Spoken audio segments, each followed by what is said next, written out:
If you're seeing an itch.io error during warm-up, don't worry. In this video, I'm going to walk you through the fastest fixes step by step so you can get the installer working again.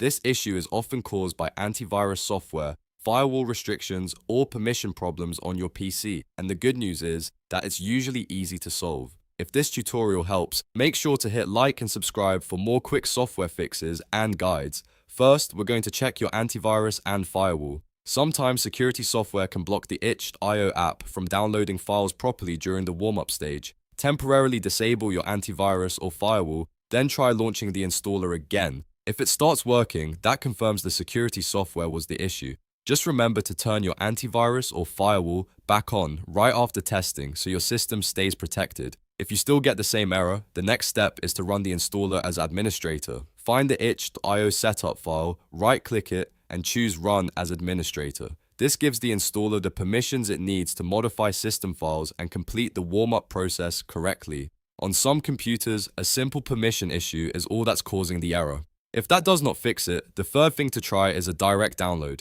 Sometimes the itch.io installer has trouble fetching the latest files during setup, especially if the built-in download process gets interrupted. Go to the itch.io app page and download the latest .exe or package directly, instead of relying on the installer to retrieve everything automatically. Once the download finishes, run that file and see if the warm-up error is gone.